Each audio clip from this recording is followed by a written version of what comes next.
Hi everyone, we are here with another important but mostly underrated topic, that is the issue of South China Sea. In this video, we will see what the conflict actually is and what are the claims of different stakeholders in it, along with status of these claims in international laws of seas. We will also unveil its economic and strategic importance and the role of USA in South China Sea, and in the end, we will try to elaborate significance of CPEC and context of South China Sea. So let's begin. The South China Sea is one of the world's busiest waterways, and it is subjected to several overlapping territorial disputes involving China, Vietnam, the Philippines, Taiwan, Malaysia, and Brunei.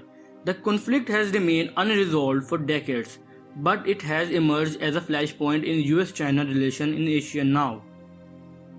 Before discussing claims and stakes of different states, we need to understand what UN Convention on Laws of Seas hold in this issue. There are different zones according to this convention. The first one is territorial sea. It extends to 12 nautical miles from the land and it is considered as sovereign territory of the state along with sovereignty of the airspace. Second is the contiguous zone. It extends to 24 nautical miles. It is not considered in sovereign territory of the state and it is a part of international waters. The last one is exclusive economic zone extending to 200 nautical miles. In it, state has special rights of exploration and exploitation.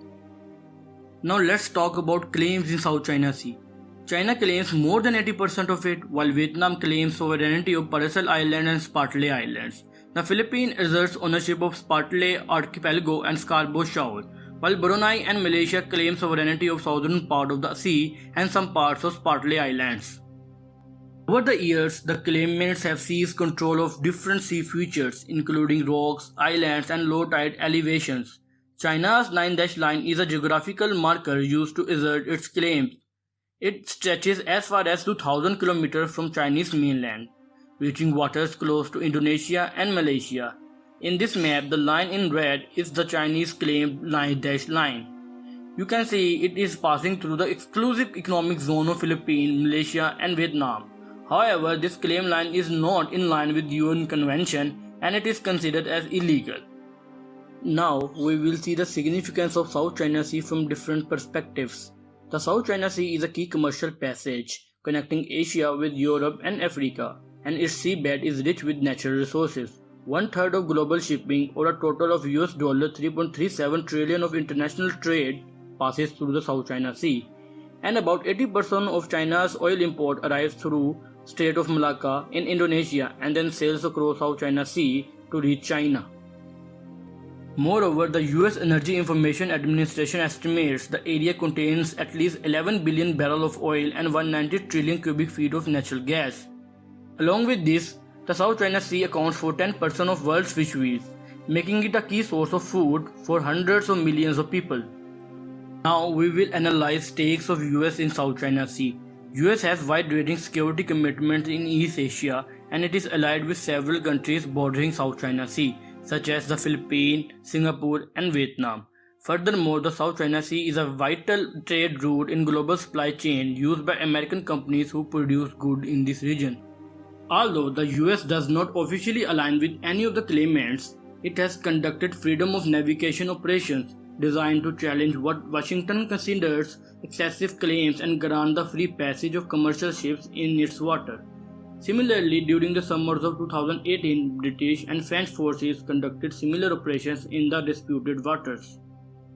China has repeatedly criticized US for acting provocatively, while it has started to defend its claim in a more assertive ways in recent years. In 2014, the development of Chinese drilling rig in water near the Paracel Islands led to several confrontations between Vietnamese and Chinese ships, and it also provoked protests in Vietnam. That same year, Beijing began land reclamation operation in some of the features it controlled in Spratly Archipelago, increasing surface area with man-made structures and by building military installations on them. China has also established a new city known as Fansha City on Woody Islands. It also led to an increase in Chinese tourism. However, in July 2016, a ruling by International Tribunal in The Hague determined that China had no historic right over the sea and ruled that some of the rocky outcrops claimed by several countries could not legally be used as the basis of territorial claims. Beijing, however, rejected the ruling and described it as non-binding. Southeast Asian nations have traditionally rejected looking for a bilateral solution with China, which is the region's main economic and military power. Despite this, 1 year after the landmark ruling against China's territorial claim, Philippines president agreed to resolve the dispute with China through bilateral talks. Similarly, Vietnam, the most outspoken critic of China, has softened its stance. In April 2018, the government said that it would be willing to hold talks with China to resolve disputes in the area in accordance with international law.